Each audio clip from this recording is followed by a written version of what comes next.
Hi guys, this is Zeiss here. I just got an update on Twitter by the official Diablo account that the new patch notes are live. So let's review them here real quick. I believe most of the things were covered when I was commenting on the campfire chat yesterday, but anyway, let's see here. We'll mostly be covering here the Necromancer hardcore perspective, because that's my main class, that's what I do. I commented on the other classes on the campfire chat during the campfire chat, so if you want to see that, make sure to check that other video, I guess. But okay, let's do this probably as fast as possible. That usually doesn't go very fast, but let's see. About vampiric powers, they're back, as we already know. The accursed touch, the metamorphosis, the blood boil, I think it is actually. Hectic, Undying, and Moonrise. Well, probably the one that I will mostly use is Metamorphosis. I'm gonna swap it for the aspect of Slaughter on my boots. I'm gonna lose some movement speed because of that, but that's easily solvable now with the changes on the Necromancer skill 3. So the other good thing here, I think, is Blood Boil for blood builds, or actually Undying, especially for the Blood Lance build, because unlike Blood Surge, Blood Lance doesn't heal.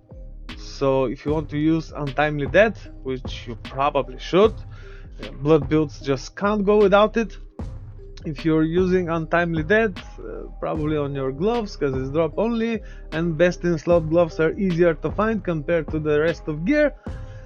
So Undying, I don't know where it will go. It will be very difficult to decide, but probably on the focus. And the thing with Blood Lance is that it might consume blood orbs if you're using gore kills, so that's a thing. You will no longer, need to rely on blood orbs to heal, especially having in mind gore kills consumes them, or you should not rely on health potion to increase your damage, so that's pretty neat.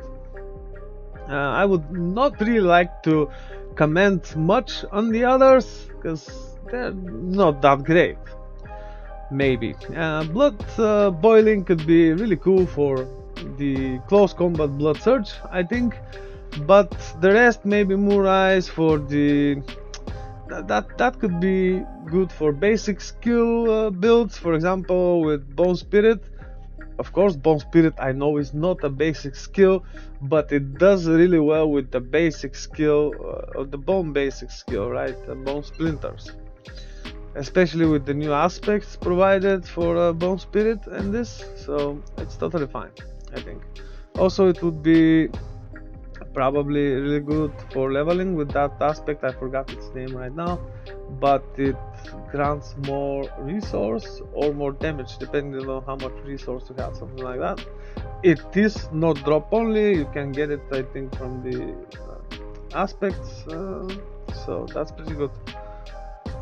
Alright, moving on real quick to the balance updates. Let's see, unique items. Ring of Starless Skies now shows a buff on the bar while active. That's pretty cool. So this way we'll know when it's actually doing its work. It's a really great ring, and until you get it, I would advise something about crit chance or lucky hit chance, life of course, and damage type you're dealing, and essence, especially on bone builds, because essence could actually increase your damage the more the current essence actually is, and the more the maximum essence actually is. Because of the crit chance and damage, it scales tremendously with essence because of the passives and also the aspect of serration and all that. You probably know that already, but sometimes because of these things, actually getting more essence could be way more powerful compared to getting, for example, critical strike damage or critical strike damage with bone. So whenever you can get more essence, you should try to get more essence instead of critical strike damage. Example given, if you are rolling a ring, you should prefer the essence affix instead of the critical strike damage or critical strike damage with bone, unless you already have it, right? So because these things you can also get on your weapon, for example. I hope it makes sense, and let's move on here. The penitent graves, those pretty much suck, except maybe in the necromancer case if you are playing a shadow build with which uses chill. That's with the unique two-handed sight, which for me at least I think it sucks a lot. Not fond of it, but yeah, anyway. Tacit of the Dawning Sky, maximum resistance increased. That's a pretty nice buff, because you know, sometimes even those tiny percentages matter quite a lot, and especially when you play hardcore, you wanna max out the resistances, especially sometimes even overcap them in case you are playing a resistance breakers dungeon, because it can get really dangerous, especially if you don't notice that your resistances are lower. And in this case also the damage reduction comes into play, and also damage reduction from close and distant enemies. So that's a really cool thing to have here, to the first barrier before getting to damage reduction, because damage reduction usually works after armor and resistances. So that's a really good buff here, no matter the percentage is. It might look like too tiny, just 2%. That's actually quite a lot. Mother's Embrace, resource refunded increased. That's pretty good, especially in the speed farming Blood Surge build, which is in general hitting more than 4 enemies, for which this refund here is a requirement. Okay. Legendary aspects of the Inner Calm, I don't really like this one. Might be good for bossing while you're just standing and casting the skill because it improves the damage quite a lot compared to, for example, the Edge Master aspect or whatever else, or the one with the barrier. When you have barrier, for example, you use temerity or whatever source to get barrier, which doesn't really make sense to use this aspect unless you have perma barrier up, say with temerity, or from the construct, or from Soulbrand, or whatever else source. That's usually more of a sorcerer class thing, but it can also be used in the other classes, not as effectively, but still, right? On retribution, stun chance increased. That's pretty good. Zeiss approves. Damage to stunned enemies increased to blah blah blah. Okay, let me talk about this right now a bit. Now, you might be wondering why. Let me tell you this. So, the non-barbarian classes, which have a more difficult time clearing high tier elites and bosses, right? Which do not usually one-shot them. Well, Rogue can, but it's kind of a dot thing. Anyway, so thing is here when this could be useful. So when you combat dismount the horse, or when you actually stun things, it's usually for like a second or maybe less. And it's not really good for bosses, because you have to first fill the stagger bar, and usually by the time you fill this bar, the boss is either already dead or almost dead, so that's pretty pointless here, I think. But we could take any buff from the developers, I guess. So I don't know, good change maybe. Starlight, amount of life healed needed for resource gain changed from 25 to 20. Let's discuss this a bit. Like the thing that I already said about blood builds, which this thing currently does not apply for. but sorry for that. But healing in this game is kinda useless unless in the blood build change.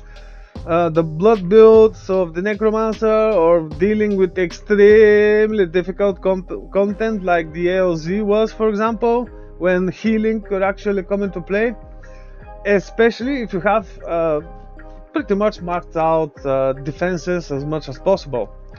So why is this? Because in this game actually things either don't do much damage to you, it's like completely unnoticeable, or they can one-shot you to death. So probably that's why we have the elixir of death evasion and all that kind of not really cool hardcore mechanics, but I guess they do help. So thing is, I can't really appreciate this change here, no matter it's nerf, right? So it's healing in this game is very funny to me. No further comments necessary, I guess. I'm gonna skip here the barbarian. I already discussed the barbarian in the when I was watching the campfire chat yesterday. Same goes as well for the druid. We don't care much about this. Let's focus on the necromancer here. Skeleton warrior, we can actually see the numbers now better for damage increased and life increased.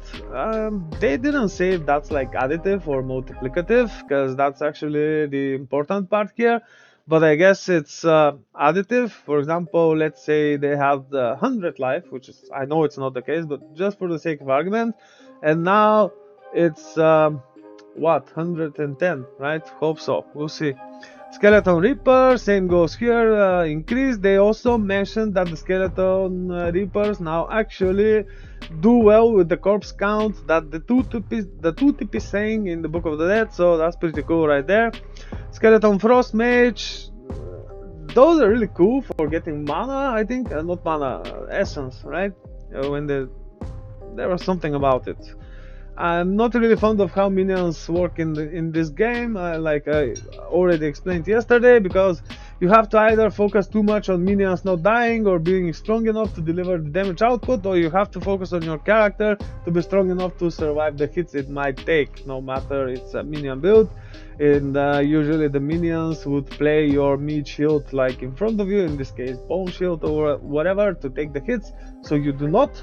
But that's rarely the case unless you have like really high APM to constantly curse, to constantly guide them what to attack, what to avoid. It's I don't know, not a really good experience.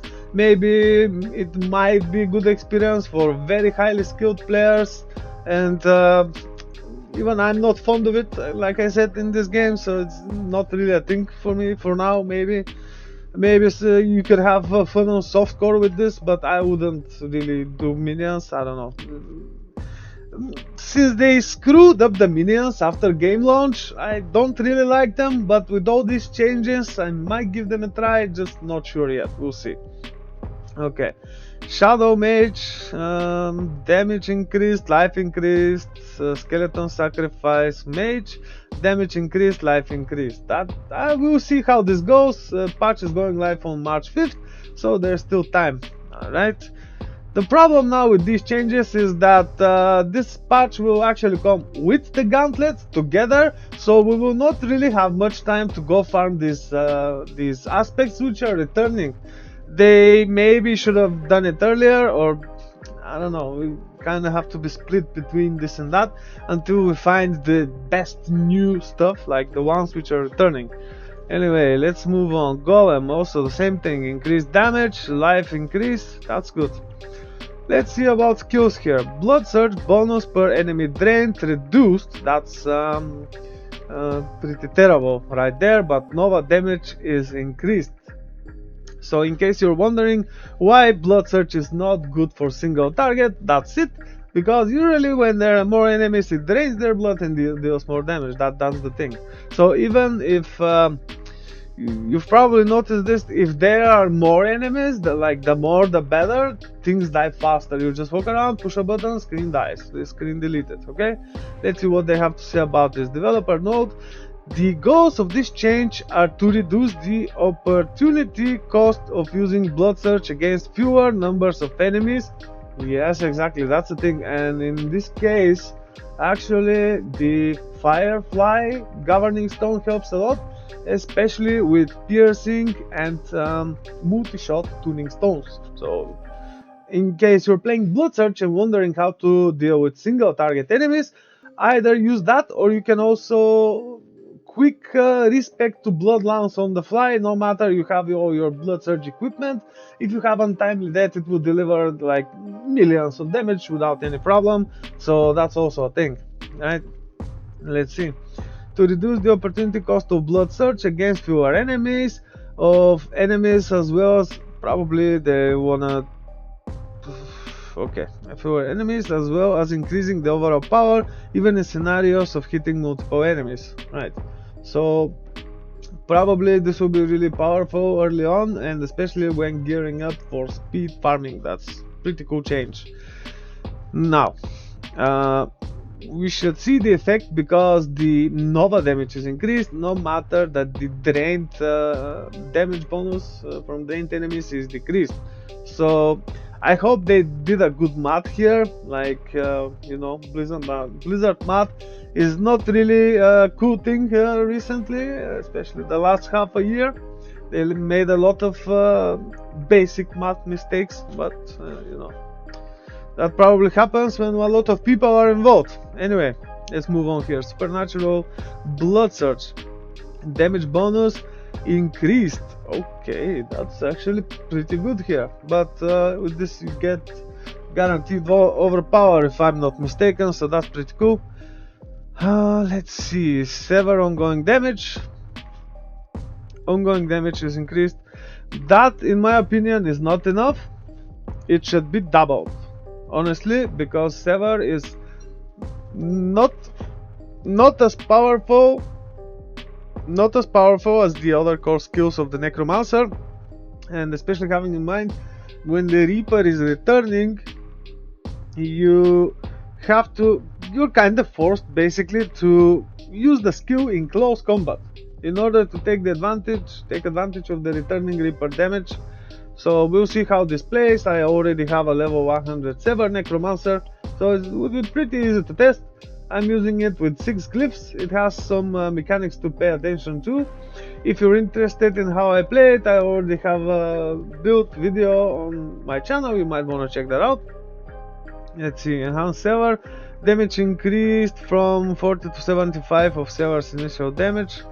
Okay, vulnerable duration increased. Well, we don't really need the vulnerable duration increase here because enemies die pretty fast anyway.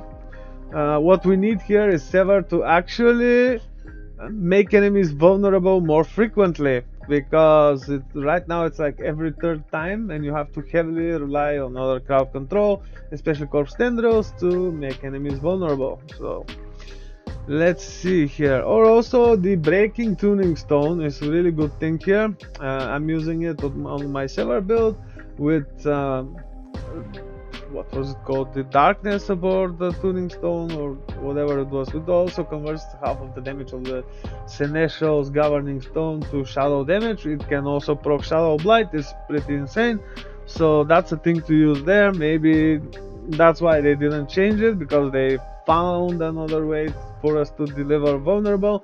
And if we have like too many sources to make enemies vulnerable, it only accounts for them being vulnerable for more time, which usually is more important only for high tier elites and bosses and all that. And maybe that's why they thought they shouldn't reduce the sever cast count to increase this. But I still think sever is way underpowered no matter this change, but again, we'll test and see. Blight, it needs a lot of love. It's really good skill if you know what you're doing. Unfortunately, because it's not burst damage, it's not direct damage, you have to like trigger additional passives, bonuses and all that, run around, dodge enemy mechanics. Like no matter it's doing a lot of damage, it just doesn't happen. Like for example in Bloodsurge, Bloodlance, Sever, Bone Spear, and pretty much direct damage, which is not damage over time. We'll have to test and verify this. I see the numbers are pretty big, but impact damage, that's the thing here. Actually, the impact damage should usually be quite enough to either finish enemies or like to kill them instantly, but in this case it's generally not the thing. What might help here is actually if you use the aspect of the damned on your amulet to increase your damage by 75 times multiplicatively. That's a thing, right? 75 times, 75% multiplicatively.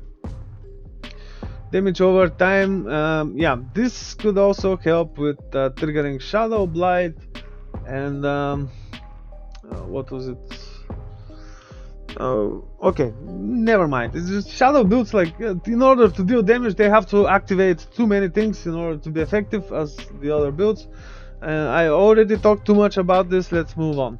Paranormal Blight. Immobilized duration is increased. Well, that could actually now help. Now that I see this could actually make more sense. Supernatural Blight, damage bonus increased, but that's the minion blight, right? So thanks but no thanks, right? Corpse Explosion, damage is increased. Oh, come on, man, this has to be a joke. I mean, Corpse Explosion is really powerful skill, back from Diablo 2 and is also in Diablo 3, and now it's especially powerful because of Black River, and because you can get Corpse Explosion on your pants, you can get plus 2 corpse skill on your amulet, and you can easily deal like tens of millions in damage, and especially with lower powers it goes like way beyond what many could imagine. Also, the more points you have, the radius is increasing, so you can pretty much obliterate the screen. What I don't really like about this when focusing on Corpse Explosion, it will heavily rely on Heal with Flesh and having corpses on the ground, and we all very know that if there are no corpses on the ground, Necromancer pretty much can't do anything, especially in this case. So I can't really put myself in a position to rely on conditional things, especially on hardcore, when it's really important what you do, and even if you make a mistake for even less than a second, you can actually lose the character or worse, right? So let's move on here. We'll see. Might dedicate some more time on Corpse Explosion later on, but not right now. Plague Corpse Explosion, damage bonus increased from 8 to 10. That actually makes it really dangerous, but damage increase for dots in general could be good, but there is also this thing that it will trigger the passive effects less often, right? If it makes sense. So we'll see how this goes, and probably they know what they're doing. It's quite not noticeable. They don't rush to make changes. They want us to play more, to gather more data, which I know people probably are not really happy about, but you know, that's how things work. Anyway, we'll see what happens next. Enhanced Bomb Prison. Previous enemies inside Bomb Prison are vulnerable. New enemies inside the Bomb Prison when cast are made vulnerable for 8 seconds. Okay, that's actually, that might be better actually, especially for very difficult content, enemies with a lot of life and all that, with a lot of damage, which can actually destroy your bomb prison before these 8 seconds, which usually happens on like tier 90 plus dungeons, or like Echo of Lilith or whatever. So that's a thing. That's I think really good change, especially for bomb prison when it is needed in the higher tiers of content. If you follow what I do, you probably very well know that I'm actually using bomb prison on higher tier stuff, and especially with a defensive shield instead of Lidless Wall. I'm using a shield which has life, damage reduction from close and distant, or while fortified, stuff like that. So the problem there is to avoid being hit, to avoid having enemies in close combat, but we know how fast those enemies usually are on places like this. So being able to make them vulnerable for 8 seconds instead of while they're imprisoned is kinda better, though I don't know, we'll see how it plays, but I believe that's a good change, so I kind of agree with this one. Let's see, Blood Wave, damage is increased. Actually, Blood Wave is a very good especially leveling skill for the Necromancer. Let me tell you why. So let's say you play with Bone Storm and a shield and all that, but that's already too much defense. When you focus on too much defense, your damage output usually is very low. And Blood Wave here, especially with the tidal aspect, can deliver massive amounts of damage, especially early on while leveling, and it could tremendously help you do faster clear, which is kind of the goal here, to get to the end game as soon as possible, so you don't waste time on doing stupid bullshit in town or checking gear again over and over again. Like, everything could be an upgrade, where until you get to that point where upgrade is actually hard to get and you're already dealing with tier 90 plus nightmare dungeons or vaults or whatever, like the hardest stuff in the game. Alright, guess that covers it. Blood Wave, really good skill. I really like it actually. Again, if I manage to get good defense based on RNG, like in gear and stuff, I actually use it instead of Bone Storm, because it really helps with this damage and the clear. Okay, moving on. Passive Death's Approach, name change from Death's Reach. Previous, you deal 4%, not 40, 4% increased damage to distant enemies. The new is gain movement speed 4, 8 and 12 respectively for each point. That's pretty good. Okay, spiked armor. Previous, gain 0.1, 2, 3 thorns. New, gain that thorns and respectively 5, 10 and 15% armor. That's really good. Like I said yesterday already, I highly appreciate those changes. They're really helpful, so we don't have to like focus on mobility too much and also on defense, and we can do our thing to actually generate corpses like any necromancer should do, of course, right? Death's Embrace, damage reduction from close enemy increased. That's actually pretty neat. That's now we're talking. Now that's pretty good. I remember using this one instead in AOZ as much as I could play it, because I have like technical problems here with short circuits and all that. But anyway, that's pretty good. So we can now only place like 2 points in it and actually use something else instead, at least initially. So very good.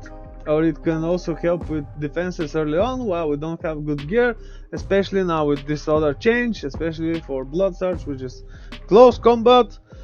So that kind of helps us to not forcefully again use Bone Storm, which is pretty good, especially now having in mind we can get a really good shield and also use Juggernaut on it or whatever.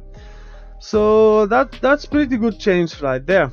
I would like to finally thank Blizzard here for doing the right thing for Necromancers, because Necromancer, I think, was the most neglected class by the company, right? Hellbent Commander, damage bonus increased. That's really good for minions. That's awesome actually. Crippling Darkness. Okay, let's see. Shadow builds are usually the most problematic, so let's see what's happening here. Previous, Lucky Hit Darkness skills have up to 50% chance to stun for 1 second.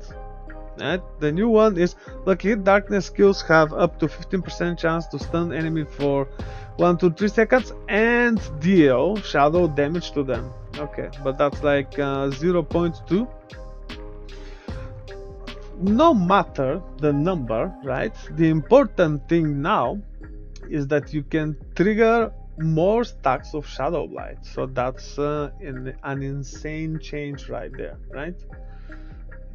Please understand, triggering Shadow Blight like much often. I believe this is how they want to make shadow builds actually powerful now, compared to the other builds. Now the thing is about this, I am not really sure if Crippling Darkness now it will be triggering also this Devouring effect, but I guess we'll have to test and verify this when the patch hits the game. Okay, we'll see that. Paragon, Cult Leader, legendary node, bonus minion damage per 20% attack speed increased from 10 to 15. That's I don't know. It's increased. Okay, we'll see how it plays, I guess.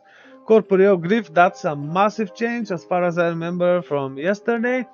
Previous additional bonus, you and your minions deal 10% increased physical damage multiplicatively, but now you and your minions deal that damage and you gain 1% movement speed for each active minion. That's insanely cool, especially for my case where I'm using Bomb Prison because it counts as 6 minions. So as terrible as this might be because of the standalone passive, we're increasing the damage reduction by 18%, but at the same time when using Bomb Prison reducing it by 12%, and we're gaining only 6, but in this case we will be also gaining movement speed, especially having in mind that usually when there's a Bomb Prison around, the enemies are attacking the Bomb Prison, not us. So that's a really cool thing, especially for wanting to position the Necromancer better for the next attack. I really like I want to just mention something else here.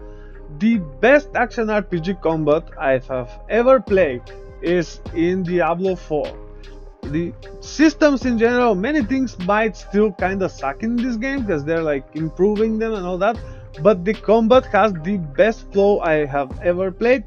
It's not senseless, fast, like mindless combat like in PoE, for example, or Last Epoch, or whatever, or like Diablo 3, or when you lose the sense of combat, you don't have this oomph effect where you actually like what you're doing and you have to strategize what you're actually doing in order to have resource and not getting hit and all that.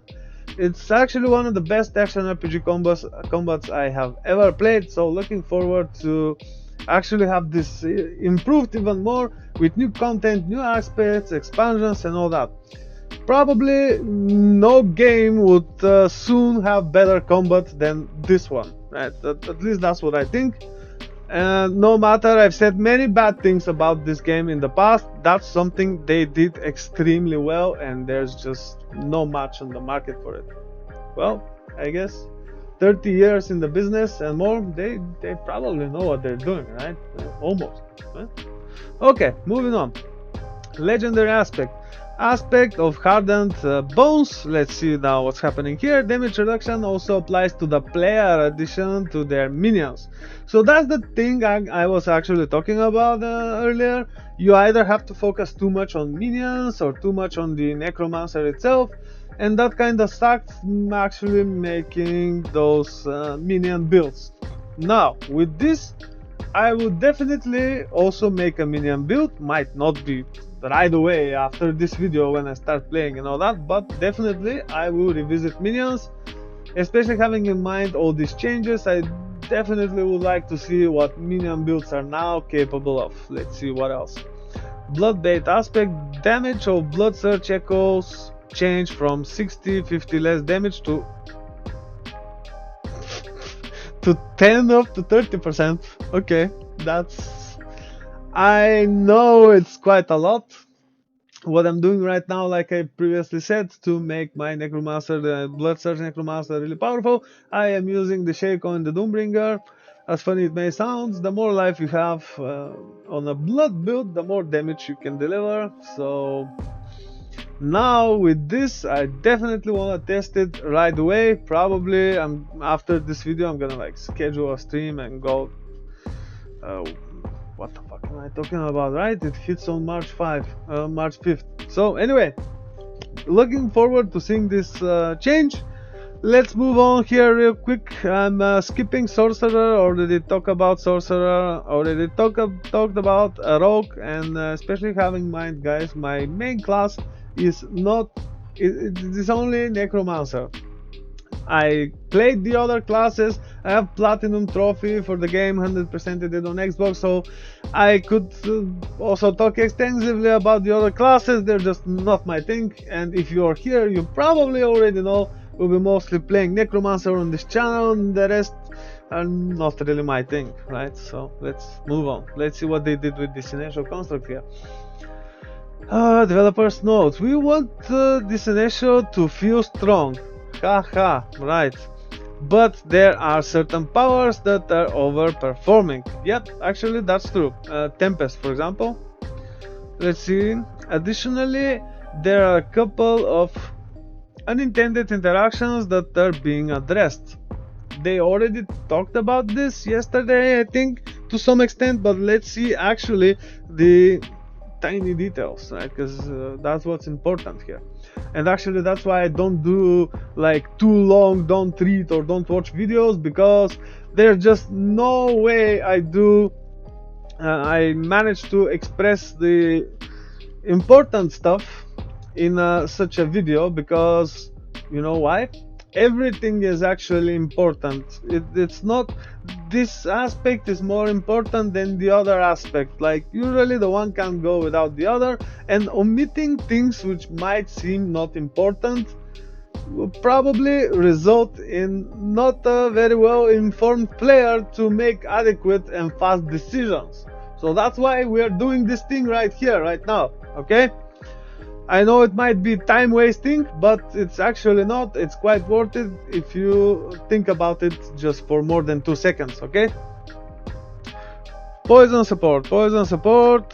So what are they talking about? Okay, poison support. That's the tuning stone. Poison support no longer reapplies the construct damage bonus when it spreads, matching the functionality of the other damage over time tuning stones. Alright, that's pretty good.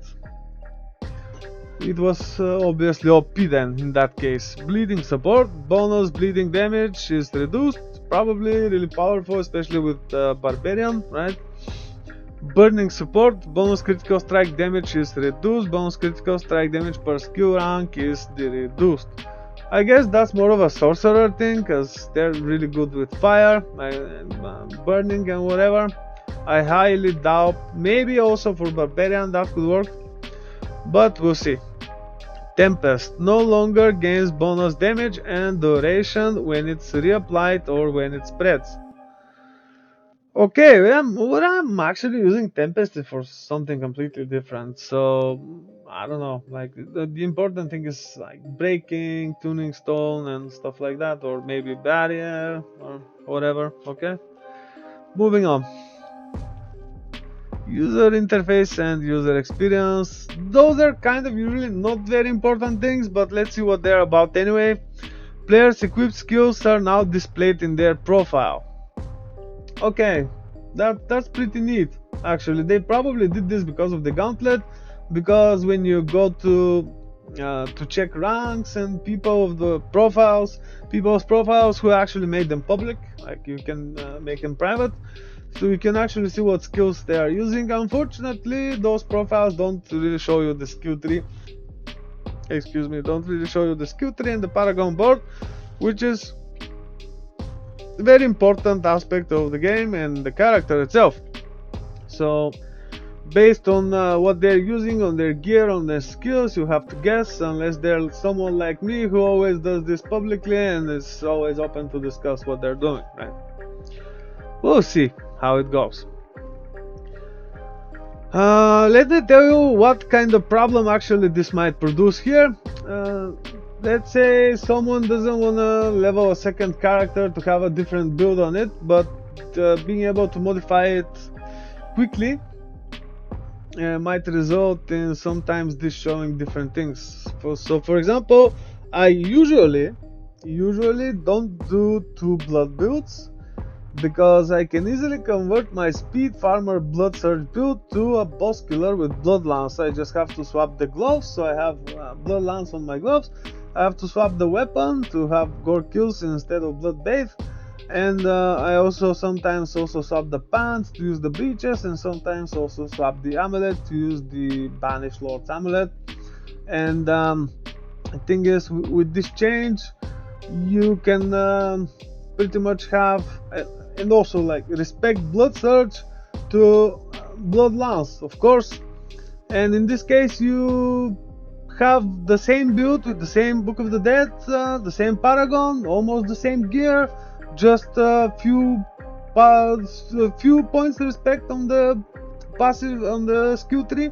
And in this case you have from a very good multi-target speed farming build, you have a boss killer who can do like 20-30 million damage without any problems, right? So I might wanna like do that instead on the Gauntlet, instead of having to level up another character and waste like 15 hours to do it. We'll see, right? So that might not be really useful, but I see why they did it. Too much time wasted here discussing this, but I hope I made my point. And let's move on. Equipped emblems are now displayed in the header of player profiles. Okay, they were not. They were only displayed, I think, on the when you are in party with them or in the friends list. But okay, that's a pretty good change. The applied cosmetic name and where it was earned from are displayed in the tooltips of items that have been transmogged. Alright, that's pretty cool, because I usually, even when I use Shakos and Doombringers and those high-end end-game gear stuff, I don't use them with the skins that they have. I change them to like make the character look good. Like, who cares how the character looks? And I'm not like running around through Sanctuary to tell everyone, hello, I have the Uber Uniques. Like, who cares? Everybody has them, right? I guess. From edit profile, players can select seals from those that they earned during the current week to display on their profile header and small card. Like, who cares? Okay. The current character template is displayed at the bottom of the profile. That's pretty good. I should actually check mine. It's probably hundreds and hundreds of hours. Okay, that's really good actually. I finally something that I approve, and I'm that's actually maybe the only one metric I'm interested in this game, like character wise. Usually the only way to find this out is when you forcefully die and go kill your character. I know this because I remember I did some testing. I kind of committed suicide with a couple of characters already to test different things, and when the character is dead, there is this on the collections page on the menu, there's this column there which shows you your dead characters, like up to 8 or 10 or whatever, and when you go there, you can check how many hours this character is being played. So not having to queue your character or look on a third party site like D4 Armory to actually see this and have an idea what's going on, or actually count this or whatever. Now you can just go see it on your profile. That's pretty good. Anyway, let's move on. MISC. The cost of craft Uber Unique items has been reduced from 5 to 4. Like I said yesterday, that's complete bullshit. First things first, those should be reduced to like 2 or 3, no more than like, I think 3 is a good number, because those items are actually really rare. Sometimes you might get lucky, but during this season I think it took me like 132 kills to get them, so I don't know, that's quite a lot of time. And last season I think it took me over 600, so ouch. But anyway, let's move on here. Bug fixes. The Seneschal gained double the benefit from skills that benefit allies such as Barbarians, Warcry and Druid's Bloodhowl. Okay, that's the healing one, right? I guess. Fixed an issue where attack that swaps from melee to crossbow would double the bonuses from the precision and weapon mastery rogue's passive. That's why they were broken, I guess. And there was also the rogue thing which was messing up crit damage, right? Fixed an issue where some interactable objects associated with various quests, such as what's this, Lyndon's stash during the discretionary spending quest. Okay, could not be interacted with while mounted. Actually, many things in the game cannot be interacted with while mounted. Yeah, that's a thing. Good, it's fixed though. Yeah. Fixed an issue where the camera would not reset if the player died during the Echo of Lilith encounter while the camera was zoomed out. Okay. Fixed an issue where the Juggernaut aspect didn't apply armor while the player was mounted. Well, that's not the only case when it doesn't apply it. It also doesn't apply it in town. So if you want to check the new armor value, you have to go out of town. It's hard to do math in this game. Not to mention the us console players, we can't even check the damage reduction provided by armor, and every time I change my armor I have to go do calculations and all that, which is fixed an issue where the guaranteed overpower granted by the druid's enhanced pulverize did not apply immediately after acquiring 12 stacks. Okay, that's good. Fixed an issue where the Necromancer Skeleton Reaper's chance to create a corpse was based on lucky hit instead of flat percentage. Okay, that's a really good change. Now, like I said before, they will actually deliver the amount of corpses required, which in this case is usually very important while leveling, right? Fixed an issue where the Bone Splinter cast from the Shattered Spirit aspect didn't receive the vulnerable effect granted by Initiate's Bone Splinter. Okay, now we can finally play Bone Spirit after March 5th. You feel me? Yeah, probably. Fixed an issue where Thorns was not consistent when applying lucky hit. Example given, Thorns could not trigger Abhorrent Decrepify but not Hewitt Flesh. There's also this thing that the Thorns aspect cannot be triggered by minions, which is duh. I hope they actually add this so I can actually really play minions, unless it's like so screwed up. Fixed an issue where the Cult Leader legendary, it was something about Nido, it was, the aspect was something Nido, right? I just forgot its name now. The Cult Leader legendary Paragon node didn't properly give bonus damage based on bonus minion attack speed. Look at this. Well, how should I know? I don't play minions much, they kinda sucks, and no wonder. Look at this, how many minion buffs and fixes and all that, so they finally decided to do it. That's really good change. Fixed an issue where the rotting aspect wouldn't spawn additional corpses. Okay, that's really good fix. Fixed an issue where Sorcerer, Frigid Fate and Elemental Summoner legendary Paragon effects did not work properly with the aspects of the elements. Okay. Fixed an issue where the Fiery Surge passive was not granting as much mana regeneration as it should. Did they fix it to not teleport things as well? Right, fixed an issue where the bonus, actually it wasn't this one, maybe. Anyway. Fixed an issue where the bonus damage from enhanced Caltrops could apply more often than intended when stacking multiple casts of Caltrops at the same enemy. Alright. Rogues, you're screwed, right? Fixed an issue where the enhanced Caltrops was dealing less damage than expected to bosses. Actually, that's not the only thing. The shadow builds of the Necromancer, I think, have a similar problem. We probably don't really care about they say here, but some items, legendary assets, passive paragon bonuses and skills displayed bugs that allowed players to gain more power than intended when you equipped and then unequipped them. Yeah, actually that's the terrible thing here.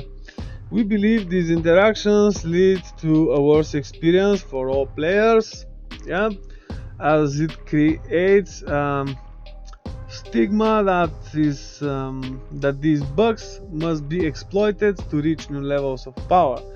The bug fixes below addresses all known instances of the issue. So let me tell you what snapshotting actually provides you in this game. Minus 200% multiplicatively to respect in my eyes, and probably also the entire hardcore community, and probably also the rest of the Diablo 4 players. So if you feel weak enough to actually use this, I'm really sorry for you, but if that's your thing, thank you for discovering this, sharing it with the community and the developers so it can be fixed, but still you lose my respect for using that kind of bullshit. Anyway, Fixed an issue with multiple legendary aspects where equipping duplicate aspects would always apply the effect of the first equipped aspect, ignoring the rule of applying only the strongest equipped aspect. Right? Like, how could this even be a thing, right?